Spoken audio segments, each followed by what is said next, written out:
नमस्ते मित्रों, आप सभी का स्वागत है मधुरम हिंदी के इस डिजिटल प्लेटफॉर्म पर। मित्रों, हम जो हमारा सेकंड ग्रेड का सिलेबस है, पाठ्यक्रम है, उसमें जो विविध रचनाएं हैं उन रचनाओं के बारे में चर्चाएं कर रहे थे। आज हम मित्रों उसी में से एक हमारे पाठ्यक्रम में है लहरों का राजहंस। मोहन राकेश द्वारा रचित यह बड़ा प्रसिद्ध नाटक है। यह नाटक आपके पाठ्यक्रम में है जिसको हम परीक्षा के दृष्टिकोण से विस्तृत रूप से पढ़ने का प्रयास कर रहे हैं। मित्रों, मोहन राकेश नाटक के क्षेत्र में, उपन्यासों के क्षेत्र में और एकांकी के क्षेत्र में आधुनिक बोध को लिए हुए अपने आप में एक सशक्त हस्ताक्षर है। मित्रों, मोहन राकेश नई कहानी के रूप में भी एक सशक्त हस्ताक्षर के रूप में जाने जाते हैं। मोहन राकेश नगरीय जो जीवन है उसमें जो मध्यम वर्गीय परिवार है, उनकी अपेक्षाओं, उनकी इच्छाओं और उनकी दमित इच्छाओं को कहीं न कहीं अपने उपन्यासों में, कहानियों में, नाटकों में स्थान देते हुए नजर आते हैं। तो आधुनिक युग के यूं कह सकते हैं कि समसामयिक बोध के बहुत अच्छे नाटककारों, उपन्यासकारों और कहानीकारों में से एक मोहन राकेश हैं। मोहन राकेश के लहरों के राजहंस के बारे में आज हम अध्ययन करने वाले हैं। मित्रों, लहरों का राजहंस एक छोटा सा 3 अंक का नाटक है और इस पूरे नाटक की पीडीएफ आपको शेयर कर दी जाएगी। हम मोहन राकेश का परिचय और लहरों के राजहंस का परिचय, सार संक्षेप और तीनों अंकों को संक्षिप्त रूप में आज की इस कक्षा में हम देखने वाले हैं। और पूरा जो ये नाटक है वो आपको पीडीएफ के रूप में उपलब्ध करा दिया जाएगा। तो आप सभी मित्रों का स्वागत है और आइए आज हम लहरों के राजहंस, जो हमारे सेकंड ग्रेड के लिए महत्वपूर्ण पार्ट है, उस पर हम चर्चा करने वाले हैं। तो आज हम लहरों के राजहंस पर चर्चा कर रहे हैं। लहरों का राजहंस। हंस आप जानते हैं मित्रों, जो जल पर विचरण करता है और कहीं न कहीं लहरों पर वो एक जगह स्थिर नहीं रहता है। तो नाम भी बड़ा प्रतीकात्मक है। और नाटककार हैं हमारे मोहन राकेश और प्रस्तुति जो है डॉक्टर बाल गोपाल शर्मा के द्वारा दी जा रही है। आप सभी का स्वागत है और आप अच्छे भाव से जुड़ें और इस नाटक को समझने का प्रयास करें। मित्रों, सबसे पहले हम मोहन राकेश के जीवन परिचय पर थोड़ा सा प्रकाश डालेंगे, लेखक परिचय पर प्रकाश डालेंगे। मोहन राकेश जो है ये साहित्यिक नाम है और आपका जो पूरा नाम है मित्रों वो है मदन मोहन गुगलानी। ध्यान रखिएगा, ये भी एक महत्वपूर्ण तथ्य बनता है कि मोहन राकेश का पूरा नाम क्या है। मदन मोहन गुगलानी आपका पूरा नाम है। आपके जन्म की बात करें मित्रों तो 8 जनवरी 1925 ईस्वी में आपका जन्म हुआ। जन्म कहाँ हुआ? अमृतसर में, पंजाब में आपका जन्म हुआ। और बात करते हैं निधन की मित्रों, तो अचानक से उनका निधन जो है 3 दिसंबर 1972 ईस्वी में नई दिल्ली में उनका निधन होता है। दिल्ली में उनका निधन होता है मित्रों। पिता आपके श्री करमचंद गुगलानी पेशे से वकील, लेकिन साहित्य के क्षेत्र में विशेष रुचि रखने वाले व्यक्तित्व के धनी थे और कहीं न कहीं विरासत में आपको लेखन का और साहित्य का जो प्रेम है वो विरासत में ही आपको प्राप्त हुआ है। शिक्षा एवं कार्यों पर चर्चा करें तो पंजाब विश्वविद्यालय से में आपने हिंदी एवं अंग्रेजी में एमए किया है ना, विश्वविद्यालय में। और अध्यापन का कार्य आपने जीविकोपार्जन के लिए अध्यापन का कार्य प्रारंभ किया। नई कहानी के सशक्त हस्ताक्षर माने जाते हैं मोहन राकेश और साथ ही साथ प्रमुख नाटककार भी हैं और उपन्यासकार भी हैं। आपकी जो लेखन शैली है वो बड़ी विवरणात्मक है, विवेचनात्मक है, चित्रात्मक है ना, भावबोधात्मक है। आपने विविध शैलियों का प्रयोग अपनी लेखन में किया है और आप न केवल नाटककार, न केवल उपन्यासकार, बल्कि अच्छे कहानीकार भी हैं, अच्छे एकांकीकार भी हैं। आपने यात्रा वृत्तांत भी लिखे हैं, जीवनी भी लिखी है, तो बहुमुखी प्रतिभा के धनी कहे जा सकते हैं। मोहन राकेश आधुनिक बोध के नाटककार एवं उपन्यासकार थे, है ना। आधुनिक बोध आपकी रचनाओं में जो प्रमुखता से झलकता है मित्रों वो है आधुनिक बोध। अब आपके प्रमुख नाटकों की अगर हम बात करें मित्रों, बहुत महत्वपूर्ण है और परीक्षाओं में बार बार आते रहते हैं, आप ध्यान रखिएगा। आषाढ़ का एक दिन आपका बहुत प्रसिद्ध नाटक रहा मित्रों। आषाढ़ का एक दिन 1958 ईस्वी में यह प्रकाशित हुआ मित्रों। 1958 ईस्वी में 58 ईस्वी में यह प्रकाशित हुआ और इस नाटक पर आपको साहित्य अकादमी पुरस्कार भी प्राप्त हुआ है, तो परीक्षा में आने योग्य रहता है। आषाढ़ का एक दिन निम्नलिखित में से किसका नाटक है? परीक्षा में वैसे ही ये पूछा गया है कई बार। उनका दूसरा महत्वपूर्ण नाटक रहा मित्रों लहरों के राजहंस, जो हमारे पाठ्यक्रम है जिस पर हमें विस्तार से चर्चा करनी है। 1963 ईस्वी में यह नाटक प्रकाशित हुआ मित्रों। उसके बाद इसमें संशोधन किया गया कुछ मोहन राकेश द्वारा, और संशोधित संस्करण जो है 1968 ईस्वी में प्रकाशित हुआ। और हम जो पढ़ रहे हैं मित्रों वो संशोधित संस्करण ही है, क्योंकि मोहन राकेश जी की इच्छा थी कि मेरा ये संशोधित संस्करण है यही बार बार प्रकाशित होता रहे। इससे पहले जो संस्करण सर्वप्रथम प्रकाशित किया गया वह जो है बार बार प्रकाशित न किया जाए। तीसरा उनका नाटक रहा मित्रों आधे अधूरे, बहुत प्रसिद्ध नाटक रहा है ना, और ये 1969 ईस्वी में प्रकाशित हुआ मित्रों। एक ऐसे परिवार की, ऐसे पति पत्नी की कहानी है एक प्रकार से विषय वस्तु में, जो कहीं न कहीं संतुष्ट ही नहीं है। हर व्यक्ति पति पत्नी से संतुष्ट नहीं है और पत्नी पति से संतुष्ट नहीं है। हर किसी को किसी अन्य की तलाश है और वो दूसरे को पाकर भी अधूरापन ही महसूस करते हैं। तो आधे अधूरे हैं कुल मिला के। हर व्यक्तित्व जो है आधा अधूरा ही लगता है, कहीं पर भी हमें संपूर्णता का आभास नहीं होता है। तो मध्यम वर्गीय परिवार की जो सोच है कहीं न कहीं कश्मकश है, उसको आधे अधूरे में जो है अच्छे से वर्णित किया गया। पैरों तले जमीन एक आपका नाटक, ये अधूरा रहा मित्रों, ये पूर्ण नहीं हो सका। रात बीतने तक आपका एक ध्वनि नाट्य है। छतरिया ये आपका पार्श्व नाटक है। शायद और हूं आपके दो नाटक है जिनको बीज नाटक कहते हैं। बीज नाटक मित्रों मूलतः लघु नाटक है, जिसमें बहुत कम शब्दों में बहुत बड़ी बड़ी बातें कह दी जाती है। तो आपका शायद और हूं नाटक जो है वो बीज नाटक कहलाते हैं मित्रों। तो ये मोहन राकेश के जो प्रमुख नाटक हैं उनको आपके सामने यहाँ रखने का प्रयास किया है। इन तीनों पर आपका विशेष ध्यान आकृष्ट करना चाहूंगा। आषाढ़ का एक दिन, लहरों के राजहंस, आधे अधूरे। परीक्षा में प्रश्न यूं भी आ सकता है कि मोहन राकेश के नाटक निम्नलिखित में से नहीं है। 3 ऑप्शन में ये 3 दे दिया जाए, चौथे ऑप्शन में आपको एक और कोई नाटक का नाम दे दिया जाए, तो आपको ध्यान रखना है मित्रों कि कौन सा नाटक नहीं है। तो ध्यान रखिए, आषाढ़ का एक दिन 1958 ईस्वी, 58, फिर 63 और 69। ठीक है, लहरों के राजहंस 1963 ईस्वी। आपको यही सन याद रखना है, वो केवल ध्यान में रखना है। सन पूछे तो 1963 ही लिखना है। और आधे अधूरे मित्रों 1969 आपको बताना है। तीनों बहुत महत्वपूर्ण है।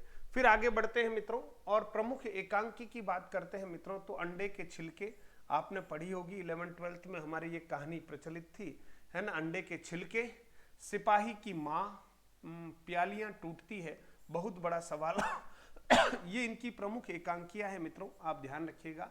अंडे के छिलके, सिपाही की माँ, प्यालियां टूटती है और बहुत बड़ा सवाल।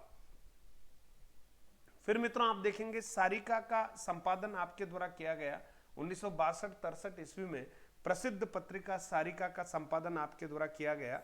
साहित्य अकादमी पुरस्कार से तो आप सम्मानित थे ही, संगीत नाटक अकादमी पुरस्कार से भी आप पुरस्कृत हैं। संगीत नाटक अकादमी द्वारा भी आपको पुरस्कार दिया गया। आप बहुमुखी प्रतिभा के धनी थे, इसमें कोई दोहराए नहीं है। और मध्यम वर्गीय यानी शहरी लोग जो हैं, मध्यम वर्गीय शहरी लोगों की आशाओं एवं आकांक्षाओं पर आपने लेखन किया है। और आपका अनुवाद कार्य जो है, मृच्छकटिकम जो है आपका एक अनुवाद है और शाकुंतलम जो है आपका दूसरा अनुवाद है। तो मृच्छकटिकम और शाकुंतलम आपका क्या है, अनुवाद कार्य है। तो मुख्य रूप से कुछ एकांकियां आपके सामने हैं। अंडे के छिलके, सिपाही की माँ, प्यालियां टूटती है, बहुत बड़ा सवाल। फिर सारिका का संपादन आपके द्वारा किया गया, संगीत नाटक अकादमी से पुरस्कृत, बहुमुखी प्रतिभा के धनी। मध्यम वर्गीय जो शहरी लोग हैं उनकी आशाओं और आकांक्षाओं पर आपने लेखन किया है और उनके मन की पीड़ाओं को, उनके मन के द्वंद्व को, उनके मन की जिज्ञासाओं को, भावनाओं को आपने जो है अपने साहित्य में इन्हें स्थान दिया है। मित्रों, इससे आगे की तरफ हम बात करते हैं तो आपके कुछ प्रमुख उपन्यास भी हैं मित्रों। एक उपन्यास है अंतराल, अंधेरे बंद कमरे, न आने वाला कल और नीली रोशनी की जो है नीली रोशनी की बाहें जो है, यहां पर हम थोड़ा सा इसको करेक्ट करेंगे।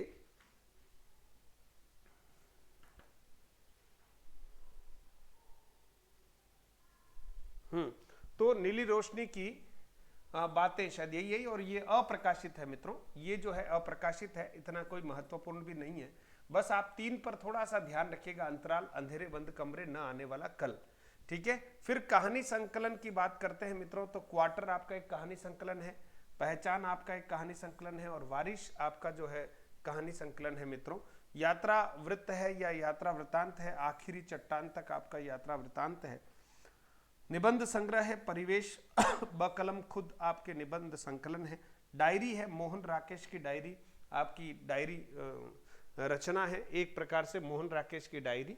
और मित्रों हम बात करें नाटक की भाषा पर आपको कार्य करने हेतु नेहरू फेलोशिप भी प्राप्त हुई है।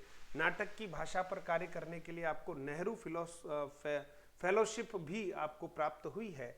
वर्णनात्मक शैली है आपके, रचनात्मक शैली जो है वो वर्णनात्मक है, विवरणात्मक शैली है, चित्रात्मक शैली है, भावात्मक शैली है। कहने का मतलब आपने जो कहानियां लिखी है, नाटक लिखे हैं, उपन्यास लिखे हैं, निबंध लिखे हैं, उनमें आपकी जो लेखन शैली है वो कहीं वर्णनात्मक शैली है, कहीं विवरणात्मक शैली है, कहीं चित्रात्मक शैली है, तो कहीं भावात्मक शैली का प्रयोग आपने किया है। मित्रों, अब हम बात करते हैं लहरों के राजहंस की, जो नाटक हमारे पाठ्यक्रम में है। इसके ऊपर हम संक्षिप्त में परीक्षा उपयोगी चर्चा करने वाले हैं, तो आप सभी का ध्यान मैं इधर आकृष्ट करना चाहूंगा। इस नाटक का प्रथम प्रकाशन 1963 ईस्वी में हुआ है। परीक्षा में पूछे जाने पर हम 1963 ही बताने वाले हैं, 63 ही बताने वाले हैं, लेकिन इसका एक संशोधित प्रकाशन जो है वो 1968 ईस्वी में हुआ है, और बाद में जो भी प्रकाशन हुए हैं वो 1968 वाले ही रिपीट हुए हैं। लहरों के राजहंस नाटक का आधार ग्रंथ हमसे परीक्षा में पूछा जाए तो ध्यान रखना है, सौंदरानंद नामक एक महाकाव्य है जो अश्वघोष की रचना है ना। अश्वघोष जो है उनकी एक रचना है सौंदरानंद, ये महाकाव्य वस्तुतः। तो यहीं से कहीं न कहीं मोहन राकेश जो है लहरों के राजहंस को क्या करते हैं, लिखते हैं, लिखने की प्रेरणा प्राप्त करते हैं। तो लहरों के राजहंस नाटक का उपजीव्य ग्रंथ कह दो या आधार ग्रंथ कह दो, वो कौन सा है? अश्वघोष कृत सौंदरानंद है मित्रों, याद रखिएगा, अश्वघोष कृत सौंदरानंद है। फिर देखिए मित्रों, प्रस्तुत नाटक भगवान बुद्ध के छोटे भाई नंद के जीवन से संबंधित है। किसके जीवन से संबंधित है? भगवान बुद्ध के छोटे भाई नंद के जीवन से संबंधित है। नंद जो है वो सौतेला भाई है गौतम बुद्ध का, और आप जानते हैं यशोधरा को छोड़कर जब गौतम बुद्ध जो है घर से चले जाते हैं, राजकुमार हैं, है ना, राजपाट को ठुकरा कर कहीं न कहीं ज्ञान की प्राप्ति के लिए जो है वो चले जाते हैं, गृह त्याग कर देते हैं, और कपिल वस्तु जो है उनकी राजधानी है, और वहाँ का राज्य का संचालन जो है अब नंद के हाथों आ गया है, और नंद जो है वो राज्य का संचालन करते हैं, और महात्मा बुद्ध जो हैं, गौतम बुद्ध जो हैं, वो अपनी आगे की यात्राओं के लिए निकल पड़ते हैं। बुद्ध का गौरव और सुंदरी का अनुराग, ये दो चीजें हैं जो बड़ी प्रभावित कर रही है किसको? नंद को। एक तरफ बुद्ध का गौरव है ना, उनका ज्ञान है, उनकी ख्याति है, उनकी प्रसिद्धि है, और दूसरी तरफ सुंदरी का प्रेम है या सुंदरी का सौंदर्य है। इन दोनों के मध्य नंद अपने आप को दुविधा में पाते हैं।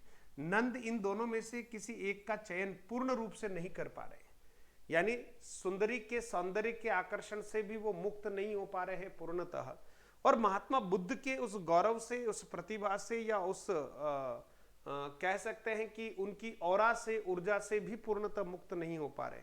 यानी वो बुद्ध बनना चाहते हैं लेकिन सुंदरी को छोड़ना भी नहीं चाहते हैं। इस तरह का उनका अंतर्द्वंद्व है, और यही अंतर्द्वंद्व इस पूरे नाटक में दिखाया गया है। सुंदरी भौतिक आकर्षण और सांसारिक अनुराग का प्रतीक है। प्रत्येक पंक्ति प्रश्न है, ध्यान रखना, प्रत्येक पंक्ति जो है वो प्रश्न है। ये सब प्रश्न ही है। आपसे पूछा जाएगा कि नंद के बारे में सत्य कथन है और 4 कथन लिख लिए जाएंगे, है ना। पहले भगवान बुद्ध के बड़े भाई थे, भगवान बुद्ध के छोटे भाई, सुंदरी के पति, कपिलवस्तु के राजा। तो कौन सा असत्य रहा मित्रों? बड़े भाई वाला असत्य रहा। तो हमें ध्यान रखना है इस तरह से। बुद्ध के संग का मंत्रोच्चारण आत्म तत्व की गूंज है। बुद्ध के संग का जो मंत्रोच्चारण है ना, बुद्धम शरणम गच्छामि, धम्मम शरणम गच्छामि, ये जो मंत्रोच्चारण है वो कहीं न कहीं आत्म तत्व की गूंज लगती है। किसको? नंद को। तो नंद जो है बड़ा दुविधा में है। फिर मित्रों इसके बाद हम देखते हैं कि लहरों के राजहंस नाटक के कितने अंक है, ये भी प्रश्न बनता है सीधा सीधा। तो ध्यान रखना, लहरों के राजहंस के 3 अंक है मित्रों। कितने अंक है? 3 अंक है। पहला अंक कौन सा है? याद रखिएगा, प्रथम अंक जो है, प्रथम अंक है मित्रों, नंबर 1 प्रथम अंक है, फिर है द्वितीय अंक है, और फिर मित्रों तृतीय अंक है। तो आपको थोड़ा सा इन अंकों के बारे में संक्षिप्त रूप में बता देते हैं। प्रथम अंक का स्थान कपिलवस्तु नगरी में, कपिलवस्तु है ना मित्रों, कपिलवस्तु नगरी में, कपिलवस्तु नगरी में राजकुमार नंद के भवन में सुंदरी का कक्ष है। वहां प्रथम अंक जो है वो घटित होता है। रात उतरने का समय है, यानी वही लगभग रात समाप्ति का समय है। द्वितीय अंक भी मित्रों सुंदरी का वही कक्ष है। उषा काल का समय है, प्रत्युष से कुछ पहले का समय, या उषा काल का समय है, प्रत्युष से कुछ पहले का समय है। तृतीय अंक में भी सुंदरी का वही कक्ष है, स्थान और आगामी रात्रि का समय जो है जिस पर चर्चा की जानी है। तो कुल मिला के लहरों के राजहंस के 3 अंक होते हैं। प्रथम अंक, द्वितीय अंक और तृतीय अंक है। ठीक है, एक में कहीं कहीं प्रारंभ है, दूसरे में विकास है, और तीसरे में चरम चरम का वर्णन है मित्रों। ठीक है, तो यहां तक आप को अच्छे से ध्यान में आ गया होगा। लहरों के राजहंस पर हम बात कर रहे हैं। बहुत सरल नाटक है, परीक्षा के दृष्टिकोण से हमें ध्यान रखना है मित्रों। नाटक के प्रमुख पात्र और उनके परिचय के बारे में बात करें तो इस नाटक में अंक तो 3 है। अंक तो कितने हैं? 3 है, लेकिन आप देखेंगे पात्र इसके 9 हैं। पात्र कितने हैं? 9 है। ध्यान रखना, पात्र 9 है और अंक कितने हैं? 3 हैं। प्रमुख जो है पात्र कौन कौन से हैं उन पर हम जरा ध्यान देते हैं। पहले हमारे पात्र हैं नंद, और यूं कह सकते हैं कि ये केंद्रीय पात्र है। ये केंद्रीय पात्र है। पूरा नाटक इनके इर्द गिर्द ही कहीं न कहीं जो है विकसित होता है, पल्लवित होता है। नाटक का केंद्रीय पात्र है, बिल्कुल ठीक बात है। नंद जो है नाटक का क्या है? केंद्रीय पात्र है। गौतम बुद्ध का सौतेला भाई है और अनुज है, छोटा भाई है।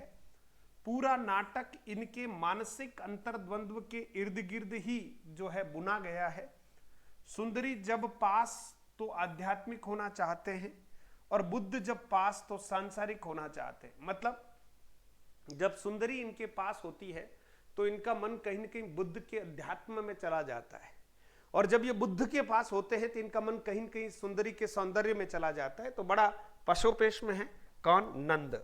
फिर मित्रों दूसरा एक महत्वपूर्ण पात्र है, वो है सुंदरी।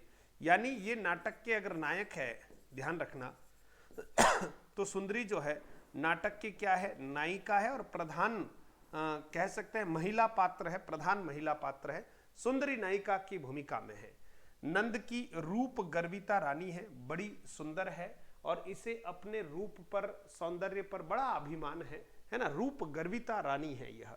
सांसारिकता में यह पूरी रमी हुई है, और सुंदरी संसार या सांसारिकता का प्रतीक है। सुंदरी किसका प्रतीक है मित्रों? संसार या सांसारिकता का क्या है? प्रतीक है। नंद की रूप गर्विता रानी है, ध्यान रखना, सीधे सीधे रानी है नंद की। दूसरा, पूरी तरह से सांसारिकता में रमी हुई है, आध्यात्मिकता से कोई लेना देना नहीं है इनका। सुंदरी संसार या सांसारिकता का क्या है? प्रतीक है। और ये कहीं न कहीं नंद जो है वो मन का प्रतीक है। नंद जो है वो कहीं न कहीं किसका प्रतीक है? ये मन का प्रतीक है। नंद जो है वो मन का प्रतीक है। फिर देखेंगे गौतम बुद्ध के सन्यास के लिए यशोधरा की उदासीनता को दोषी मानती है। यानी यहां सुंदरी कहती है कि गौतम बुद्ध जो है वो घर से निकले तो इसके पीछे दोष किसका है? कि यशोधरा जो है उन्हें अपने मोह पाश में, है ना, सही तरह से जकड़ कर नहीं रख पाई और कहीं न कहीं यशोदा की जो उदासीनता है उसकी वजह से जो है गौतम बुद्ध घर से चले गए। बाकी एक सुंदरी के हाथ से कोई पुरुष जो है वो छिटक जाए ये संभव नहीं है, ऐसा मानना था किसका, सुंदरी का। फिर मित्रों एक पात्र और है, वो है श्यामांग, नंद का कर्मचारी है। यह वैचारिक रूप से अंतर्द्वंद में जीता है, ये वही ढुलमुल बार बार चिंतन मनन करता रहता है। इसका मन भी नंद व लहरों के राजहंस के समान स्थिर नहीं है, इसका मन भी स्थिर नहीं है। ये कहीं न कहीं श्यामांग जो है वो लहरों के राजहंस का प्रतीक है कहीं न कहीं, है ना, ये भी उसी तरह से विचलित रहता है, स्थिर नहीं रहता है। अगला एक पात्र है मित्रों श्वेतांग, नंद का यह प्रधान कर्मचारी है और महल में नंद व सुंदरी का विश्वस्त है। महल में नंद व सुंदरी का विश्वस्त है और प्रधान कर्मचारी है कौन, श्वेतांग। श्यामांग जो है वो नंद का कर्मचारी है और ये मन से ये भी अस्थिर है। फिर देखते हैं मित्रों, आगे बढ़ते हैं, देखिएगा अलका, बात करते हैं अलका की। यह सुंदरी की परिचारिका है यानी सेविका है और साथ ही साथ सहेली भी है। सुंदरी का पूरा ख्याल रखने वाली यही है, सुंदरी का ख्याल रखने वाली यही है। फिर है मित्रों मैत्रेयी, मैत्रेयी जो है नंद का मित्र है और शशांक जो है वह गृहाधिकारी है, शशांक ध्यान रखना। भिक्षु आनंद जो है वो गौतम बुद्ध का शिष्य है, भिक्षु आनंद क्या है, गौतम बुद्ध का शिष्य है। और निहारिका जो है मित्रों वो क्या है, दासी है। तो इस प्रकार से लहरों के राजहंस में हमारे कितने जो हैं, कितने हो गए मित्रों, देखिएगा कितने पात्र हो गए। देखिए लहरों के राजहंस में हमारे पास कितने पात्र हो गए हैं, 9 पात्र हो गए हैं, देख लीजिएगा। पहला पात्र हमारा कौन सा है, पहला पात्र है नंद, दूसरा पात्र है हमारे पास सुंदरी, तीसरा पात्र है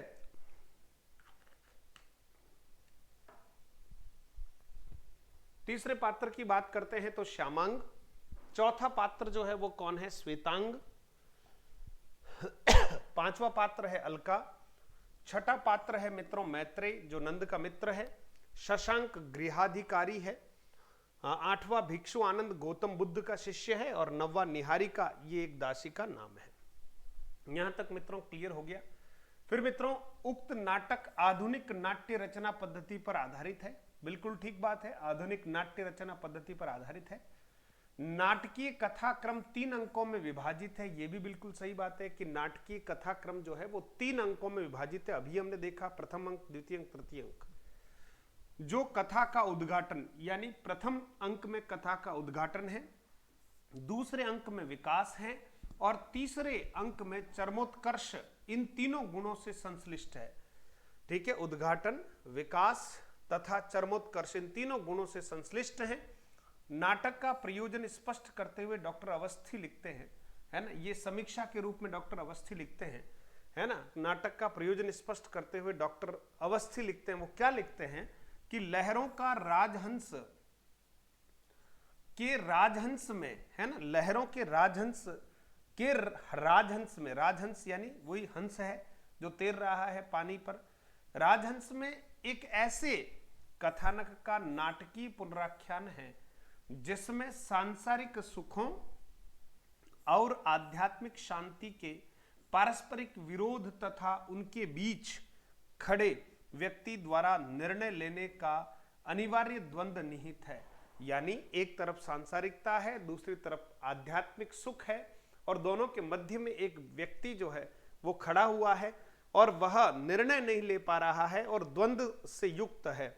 इस द्वंद्व का एक दूसरा पक्ष स्त्री और पुरुष के पारस्परिक संबंधों का अंतर्विरोध है। इसी द्वंद्व को अगर दूसरे दृष्टिकोण से देखें तो दूसरा दृष्टिकोण है मित्रों स्त्री और पुरुष के पारस्परिक संबंधों का अंतर्विरोध। स्त्री और पुरुषों के पारस्परिक संबंधों का अंतर्विरोध जीवन प्रेय और श्रेय के बीच एक कृत्रिम व आरोपित विरोध है। जीवन प्रेय और श्रेय के बीच एक कृत्रिम व आरोपित विरोध है कि जीवन में एक तो प्रिय है और दूसरा जीवन के लिए जो लाभप्रद है, श्रेष्ठ है, उन दोनों के बीच में एक आरोपित विरोध है। जिसके कारण व्यक्ति के लिए चुनाव कठिन हो जाता है, जिससे व्यक्ति के लिए चुनाव कठिन हो जाता है और उसे चुनाव करने की स्वतंत्रता भी नहीं रह जाती है। चुनाव की यातना ही इस नाटक का कथा बीज और उसका केंद्र बिंदु है। ध्यान रखना, चुनाव की यातना कि नंद यहां पर न तो पूर्ण रूप से बुद्ध का चुनाव कर पा रहे हैं, न पूर्ण रूप से सुंदरी के सौंदर्य का भोग कर पा रहे हैं। तो ये चुनाव की यातना इस नाटक का कथा बीज है और उसका केंद्र बिंदु है। धर्म भावना से प्रेरित इस कथानक में उलझे हुए ऐसे ही अनेक प्रश्नों का इस कृति में नए भाव बोध के परिवेश में परीक्षण किया गया है। यह डॉक्टर अवस्थी द्वारा लिखी गई एक समीक्षा है, बड़ी सारगर्भित है और पूरे ही नाटक का सारांश इस समीक्षा में हमारे समक्ष उपस्थित होता है। स्त्री और पुरुष का द्वंद्व है, मन और आत्मा का द्वंद्व है, सांसारिकता और आध्यात्मिकता का क्या है, द्वंद्व है मित्रों। यही द्वंद्व जो है इस नाटक में द्रष्टव्य है। नाटक का श्यामांग प्रसंग जो है नाटक के संवेदनात्मक उद्देश्य का बोध कराने में सक्षम है। श्यामांग प्रसंग जो है वो नाटक के संवेदनात्मक उद्देश्य का बोध कराने में सक्षम है। राजहंस कथा नंद के द्वंद्व को उत्तेजित करने में सक्षम है। नंद का जो द्वंद्व है, द्वंद्व का अर्थ ये होता है कि चुनाव करना है और भीतर ही भीतर क्या अच्छा है और क्या बुरा है, क्या करूं और क्या नहीं करूं, किसको पकड़ूं किसको छोड़ूं, ये सब जो निर्णय है वो कहीं न कहीं अंदर ही चलते रहते हैं। ये द्वंद्व का रूप ले लेते हैं मित्रों। आगे बढ़ते हैं। नाटक की नाट्य शैली यथार्थवादी नाट्य शैली है या आधुनिक नाट्य शैली है। यथार्थवादी नाट्य शैली कह दो या आधुनिक नाट्य शैली कह दो। इस नाटक के संबंध में लेखक स्वयं लिखता है, लेखक यानी मोहन राकेश जी स्वयं लिखते हैं कि सन 1958 ईस्वी में आषाढ़ का एक दिन के बाद, ये एक आपका प्रसिद्ध नाटक रहा, प्रथम प्रसिद्ध नाटक है। आषाढ़ का एक दिन के बाद यह उनका दूसरा नाटक है। यह नाटक अनामिका जैसी संस्था तथा अलकाजी जैसे निर्देशक द्वारा अनेक प्रयोगों के दौर से गुजरा है। आकाशवाणी के विविध केंद्रों से भी प्रसारित भी हुआ है, आकाशवाणी के विविध केंद्रों से भी प्रसारित हुआ है। तो मित्रों कुल मिला के यह नाटक जो है यह भी काफी प्रसिद्ध है और आषाढ़ का एक दिन तो प्रथम प्रसिद्ध नाटक था ही, लेकिन यह नाटक भी आकाशवाणी के कई केंद्रों से प्रसारित हुआ है। अलकाजी जैसी निर्देशक के नेतृत्व में इसका मंचन हुआ है और अनामिका जैसी संस्था में भी इसका मंचन हुआ है। फिर मित्रों बात करते हैं इसके सारांश की। तो कुछ बातें सारांश के रूप में मैं आपके समक्ष यहां पर रखने वाला हूं। लहरों के राजहंस नाटक में मोहन राकेश ने सांसारिक सुखों और आध्यात्मिक शांति, दो बातें हैं, एक सांसारिक सुख है और दूसरा है आध्यात्मिक शांति के पारस्परिक द्वंद्व को नंद के माध्यम से प्रस्तुत किया है ना। ये जो द्वंद्व है सांसारिक सुखों का है ना मित्रों, सांसारिक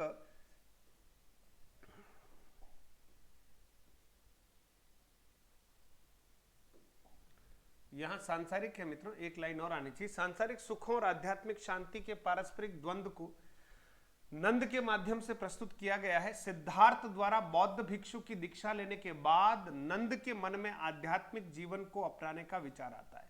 यानी जब सिद्धार्थ द्वारा महाभिनिष्क्रमण कर लिया गया, गृह त्याग कर लिया गया, तो उनकी दीक्षा के बाद नंद के मन में भी कहीं न कहीं आध्यात्मिक जीवन अपनाने का विचार आता है। वह इस अंतर्द्वंद्व में जीता है, इससे न तो वह पूर्णतः विरक्त हो पाता है और न पूर्णतः सांसारिक हो पाता है। इस नाटक में स्त्री पुरुष संबंधों एवं आध्यात्मिक जीवन के परस्पर विरोध को भी दर्शाया गया है। लहरों के राजहंस एक चंचल मानसिकता का परिचायक है। लहरों के जो राजहंस हैं वो चंचल मानसिकता का क्या है, परिचायक है। वो बड़े चंचल होते हैं, एक जगह पर स्थिर नहीं रहते हैं। इस नाटक में जीवन के प्रेय एवं श्रेय के बीच बने कृत्रिम तथा आरोपित विरोध को उजागर किया गया। इस नाटक में गौतम बुद्ध का भाई नंद एक और सुंदरी के रूप पाश में बंधा अनिश्चित, अस्थिर व संशयी पात्र है। अस्थिर है, अनिश्चित है और संशयी पात्र है। इसी प्रकार श्यामांग लहरों का राजहंस है, जो न तो अपने गृहस्थ जीवन में पूर्ण है न अपने आध्यात्मिक जीवन में। श्यामांग जो है लहरों के राजहंस का ही प्रतीक है। इस नाटक में मुख्य दो ही पात्र हैं, एक नंद और दूसरा सुंदरी।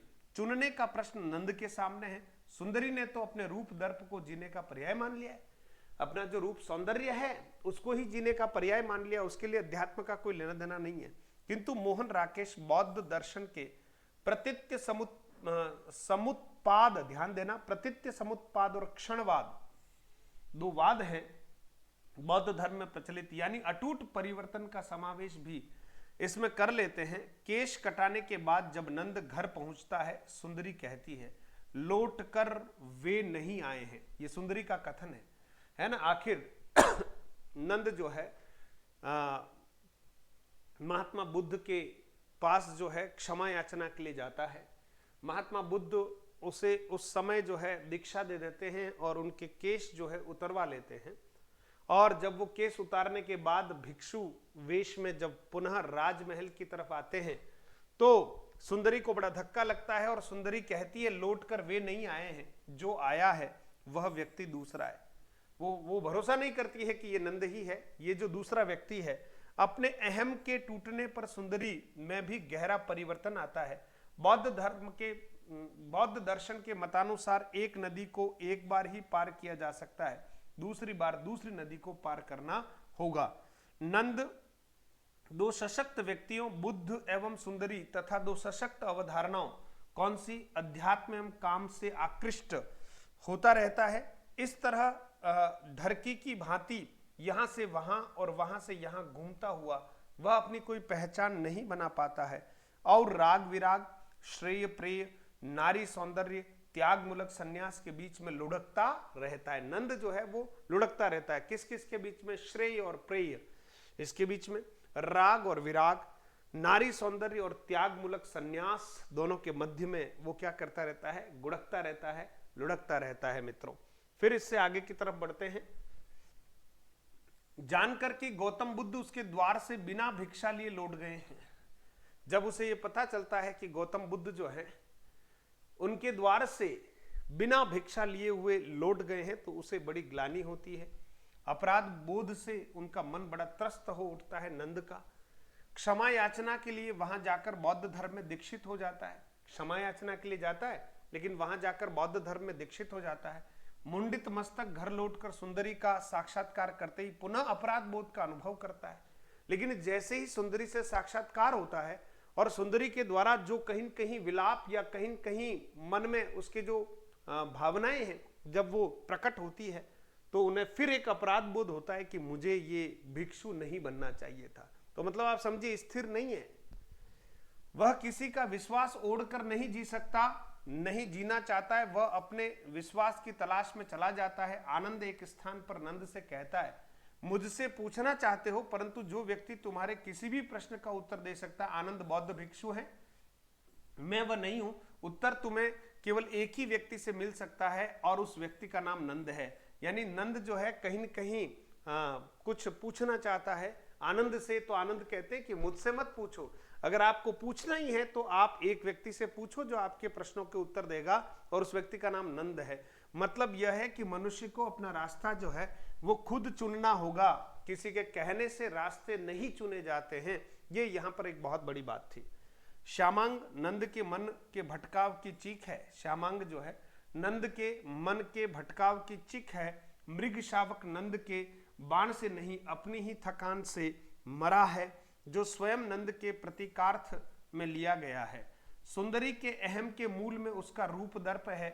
वह कहती है नारी का आकर्षण पुरुष को पुरुष बनाता है। ये सुंदरी का कथन है, महत्वपूर्ण परीक्षा में आने योग्य है। नारी का आकर्षण पुरुष को पुरुष बनाता है और उसका अपकर्षण उसे गौतम बुद्ध बना देता है। नारी का आकर्षण जो है वो पुरुष को पुरुष बनाता है और उसका अपकर्षण या विकर्षण जो है वो कहीं कहीं उसे गौतम बुद्ध बना देता है। कुल मिला के नारी जो है वो आसक्ति और विरक्ति दोनों के ही मूल में होती है। इस आधार पर वह यशोधरा के रूप की अवमानना करती है तथा बुद्ध के व्यक्तित्व को चुनौती देती है। परंतु जब नंद को मुंडित मस्तक देखती है तो उसका अहंकार खंड खंड हो जाता है। वो कहीं न कहीं इस बात को कहती है कि यशोधरा के स्थान पर अगर मैं होती तो गौतम बुद्ध बन ही नहीं पाते। कहने का भाव यह है। लेकिन जब उसे लगा कि उसका ही पति जो है वो सिर मुंडित करके उसके सामने खड़ा है, तो उसका जो अहम था रूप सौंदर्य का, वो कहीं न कहीं चूर चूर हो जाता है। आइए आगे बढ़ते हैं मित्रों। 3 अंक हैं और 3 अंकों की कथा को बहुत संक्षिप्त में हम यहां पर पढ़ने वाले हैं। आप देखिए, नाटक का पहला अंक कामोत्सव के आयोजन से प्रारंभ होता है, यानी कपिल वस्तु में कहीं न कहीं वसंत ऋतु का आगमन है और वसंत ऋतु में कामोत्सव का एक आयोजन जो है प्रतिवर्ष होता है। तो चाहती है कौन सुंदरी की कामोत्सव का बड़े धूमधाम से आयोजन हो, क्योंकि कपिल वस्तु वह नगरी है जहां से सिद्धार्थ जो है वो गौतम बुद्ध बनकर चले गए और उनके ज्ञान का प्रभाव जो है कहीं न कहीं कपिल वस्तु पर है और लोग संन्यास ग्रहण करने के लिए बड़े उतावले हो रहे हैं।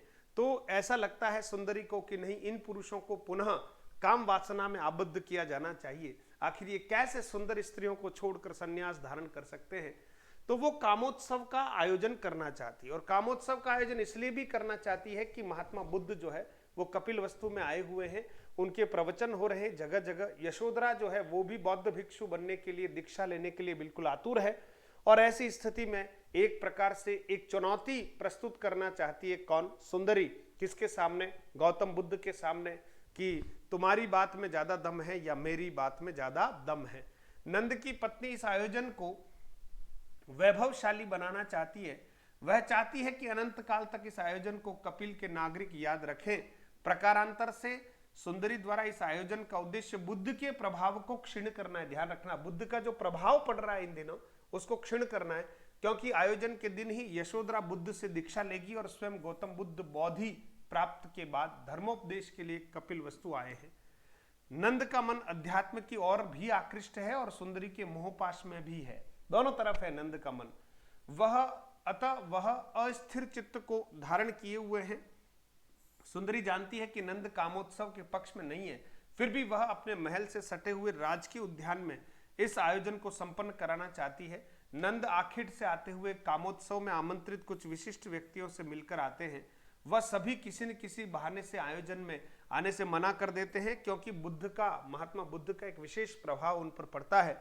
उत्सव में नंद के मित्र मैत्रेय एकमात्र व्यक्ति थे। यह भी प्रश्न है कि कामोत्सव में एकमात्र व्यक्ति कौन थे जो उपस्थित हुए, वो कौन थे? मैत्रेय कौन है? मैत्रेय मित्र हैं नंद के जो उपस्थित हुए। उनकी भी इस उत्सव में कोई रुचि नहीं थी। अतिथियों के न आने से सुंदरी अपमान से विक्षुब्ध होती है। सुंदरी इन सब के पीछे षड्यंत्र मानती है।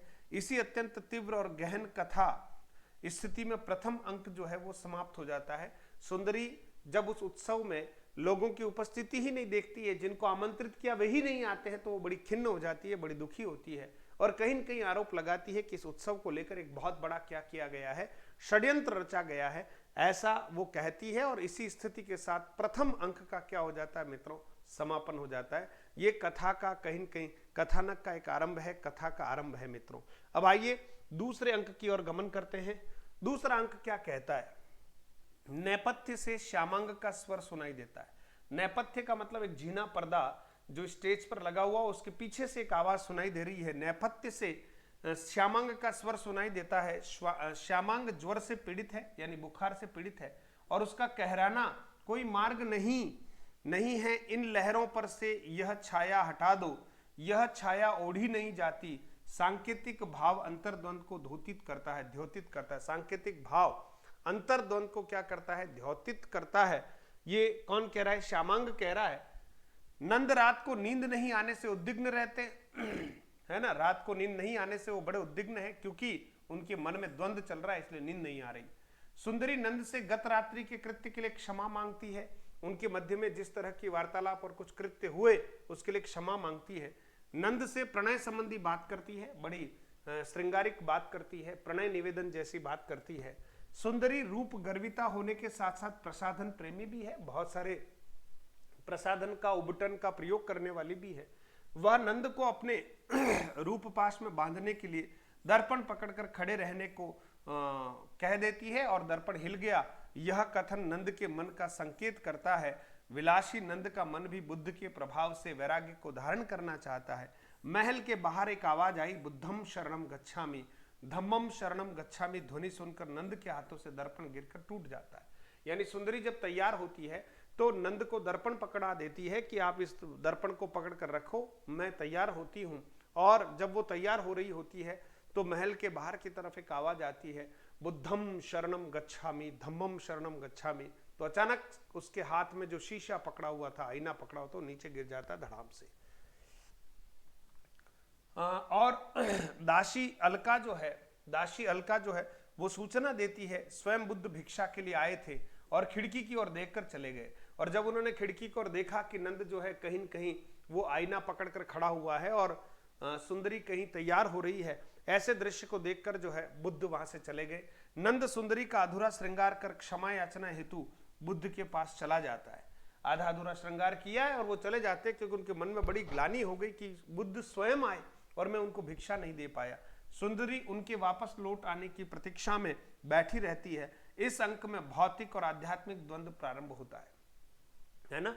ये जो दूसरा अंग है इसमें कामोत्सव के लिए तैयारियों वाली सारी बातें होती है ना। और वो बड़ी प्रसाधन प्रेमी है, इसलिए नंद को भी कहीं न कहीं तैयार करने कराने में थोड़ा सा जो है सम्मिलित करती है। और महात्मा बुद्ध का आगमन होता है और कहीं न कहीं महात्मा बुद्ध को जो भिक्षा दी जानी चाहिए थी वो नहीं दे पाते हैं और बड़ी ग्लानि होती है नंद को। नंद आधा अधूरा श्रृंगार करके उसको वहीं छोड़कर चले जाते हैं और बुद्ध के चरणों में जाकर क्या करते हैं, क्षमा याचना करते हैं। अब आप देखिएगा तृतीय अंक क्या है। इस अंक का प्रारंभ नंद के लिए सुंदरी की आकुल प्रतीक्षा से होता है कि सुंदरी जो है वो प्रतीक्षा कर रही है कि नंद अभी तक आए नहीं है। इस अंक में अलका सुंदरी को बताती है कि राजहंस स्वयं टूकर चले गए हैं, है ना। राजहंस स्वयं जो है वो टूकर चले गए हैं। सुंदरी को विश्वास नहीं होता और उसका मन भी नहीं मानता है। सुंदरी नंद की प्रतीक्षा कर रही है परंतु नंद नहीं आते हैं।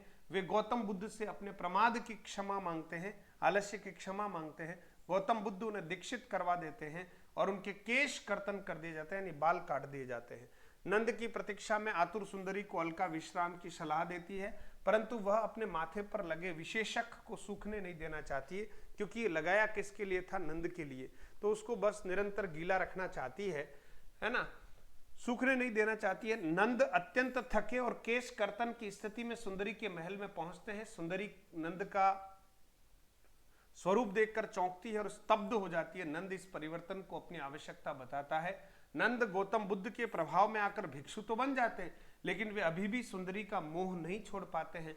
टूटे दर्पण में अपना प्रतिबिंब देखकर वे आंतरिक द्वंद्व से गुजरते हैं। सुंदरी नंद की इस आकृति को देखकर चीख पड़ती है। इसी मानसिक यातना में वे सुंदरी से बिना मिले ही लौट जाते हैं। सुंदरी ने कहा था, नारी का आकर्षण पुरुष को गौतम बुद्ध बना देता है। वही सुंदरी नंद को भिक्षु के वेश में देखकर इसे अपनी भारी पराजय मानकर विक्षुब्ध हो उठती है। नंद सुंदरी के गहरे विक्षोभ को नहीं समझ पाता है और अपनी पत्नी के संतोष के लिए शोभा केश, है ना, जो कृत्रिम केश है, शोभा केश जो है लाने के लिए चले जाते हैं। इस विषम बिंदु पर आकर ही यह नाटक समाप्त हो जाता है। कुल मिला के वो बौद्ध भिक्षु बन गए हैं लेकिन उनका मन पूरा कहीं न कहीं बौद्ध धर्म में नहीं लगा है। संसार की विषय वासना में उनकी आसक्ति अभी भी शेष है। इसलिए अपनी पत्नी को जब उन्होंने इस तरह का रूप दिखाया और पत्नी जो है बड़ी विक्षुब्ध हो गई तो वो कहीं न कहीं वापस शोभा केश लेने के लिए चले जाते हैं कि चलो ठीक है, बाल कटे हुए देखकर मेरी पत्नी बड़ी विक्षुब्ध है, इसलिए शोभा केश लेने के लिए, जिसको हम विग कहते हैं, विग लेने के लिए चले जाते हैं।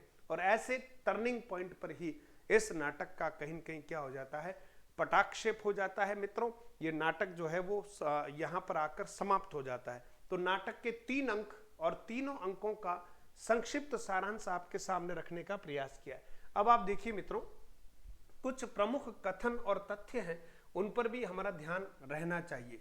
देखिए, जैसे मैं चौराहे पर खड़ा नंगा व्यक्ति हूं जिसे सभी दिशाएं लील लेना चाहती है और अपने को ढकने के लिए जिनके पास आवरण नहीं है, यह कथन किसका है मित्रों? यह कथन नंद का है। ध्यान रखना, मैं चौराहे पर खड़ा नंगा व्यक्ति हूं जिसे सभी दिशाएं लील लेना चाहती है और अपने को ढकने के लिए जिनके पास आवरण नहीं है, यह कथन किसका है मित्रों? यह कथन नंद का है। अपने उद्वेग का कारण वास्तव में मैं ही हूं और किसी को मैं अधिकार नहीं देती है ना। इस कथन में अहंकार का भाव निहित है। इस कथन में किसका भाव निहित है? अहंकार का भाव निहित है। अपने उद्वेग का कारण वास्तव में मैं ही हूं और किसी को मैं अधिकार नहीं देती। इस कथन में अहंकार का भाव निहित है और कहीं न कहीं ये सुंदरी का कथन है।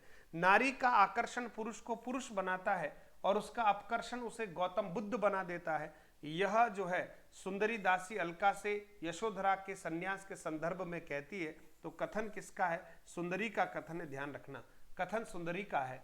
ठीक है, फिर देखिए, आत्मवंचना की भी एक सीमा होती है। आज के दिन वे आशीर्वाद देगी और मुझे मन में क्या सोचती होगी यह मैं अच्छी तरह जानती हूँ। सुंदरी नंद से यशोधरा के संदर्भ में कहती है कि आत्मवंचना की भी एक सीमा होती है। आज के दिन वे मुझे आशीर्वाद देगी और मुझे, क्योंकि वो बौद्ध भिक्षुणी बनना जा रही है।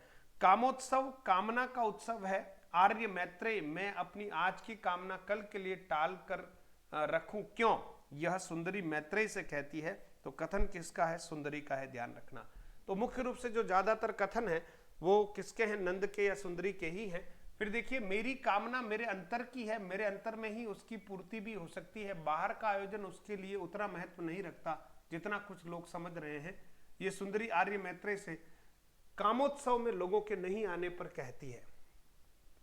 कह नहीं सकता कौन सा उन्माद अधिक भयानक है, वह जो चेतना की ग्रंथियों को तोड़ देता है या वह जो उनमें एक ज्वार ला देता है। नंद जो है माला उलझाते हुए अलका और सुंदरी के समक्ष कहते हैं कि कह नहीं सकता कौन सा उन्माद अधिक भयानक है। कुल मिला के नंद का कथन है। कुछ है जो चेतना पर कुंडली मारे बैठा रहता है और मुझे अपने से मुक्ति नहीं देता, ये नंद कहते हैं सुंदरी से। कुछ तो है ऐसा। कहने का अधिकार न हो परंतु सोचने का अधिकार तो हर एक को रहता ही है, नंद सुंदरी से कहते हैं। अब भी दर्पण की छाया तुम्हारे ऊपर है और तुम्हारी छाया दर्पण के अंदर, नंद सुंदरी से कहते हैं, यानी नंद का कथन है। जिस ताल में इतने दिनों से थे उसका अभ्यास, उसका आकर्षण क्या इतनी आसानी से छूट सकता था? सुंदरी अलका से राजहंस के उड़ जाने पर कहती है। राजहंस जो है टुकर चले गए, यानी उड़कर चले गए, है ना। तो यहाँ जिस ताल में इतने दिनों से थे उसका अभ्यास, उसका आकर्षण क्या इतनी आसानी से छूट सकता है? सुंदरी कहती है अलका से, प्रतीकात्मक रूप से नंद के बारे में। मैं नहीं, तुम नहीं हो, वह नहीं है, सब किसी अंगुली से आकाश में बनाए गए चित्र हैं जो बनने के साथ साथ मिटते हैं। नंद जो है टूटे हुए दर्पण को देखकर कहता है। नंद का कथन है, किसी प्रभाव के कारण नहीं, अपनी एक आंतरिक आवश्यकता के कारण, और कल और आज के बीच जो बाहर जा रहा है वह भी किसी प्रभाव के कारण नहीं, अपनी एक और आंतरिक आवश्यकता के कारण। नंद की दीक्षा के बाद सुंदरी को परिवर्तन का कारण बताया। किसने? नंद ने। ठीक है, नंद की दीक्षा के बाद सुंदरी को परिवर्तन का कारण बताया। किसने? नंद ने। तो कथन किसका है? कथन नंद का है, ये बात ध्यान रखना, कथन नंद का है। इस नाटक में नंद का जो चरित्र है आधुनिक भावबोध से युक्त संशयशील मानव का है। आधुनिक भावबोध से युक्त एक संशयशील मानव का जो है वो चरित्र है मित्रों। तो इस प्रकार से आपके समक्ष जो लहरों का राजहंस है उसके बारे में, सबसे पहले लेखक के बारे में, फिर लहरों के राजहंस के बारे में, लेखक की प्रमुख रचनाओं के बारे में, और उसके पश्चात मित्रों लहरों के राजहंस का जो एक सार संक्षेप है ना, और तीनों अंकों का जो संक्षिप्त सार है कुछ कथनों के साथ आपके समक्ष रखने का प्रयास किया है। आशा करता हूं कि ये लहरों का राजहंस आपको बहुत अच्छे से समझ में आ गया होगा। इससे संबंधित प्रश्न है वो भी ऐप पर कुछ डालेंगे हम लोग, और साथ ही साथ एक टेस्ट सीरीज के रूप में भी हम इनके प्रश्नों को आपके समक्ष लाएंगे। तो आप एक दो बार इसको अच्छे से पढ़ लीजिएगा, और पीडीएफ पूरा जो है वो भी हम अपलोड कर रहे हैं। तो आप पूरा लहरों का राजहंस जो है वो विस्तारित रूप से इस पुस्तिका को अच्छे से पढ़ सकते हैं। तो मित्रों बहुत बहुत धन्यवाद, और अच्छा मन लगाकर पढ़ते रहें, चिंताएं कम करते रहें, चिंतन के साथ अपना अध्ययन का क्रम जारी रखें। अच्छा होगा, बहुत अच्छा होगा। धन्यवाद।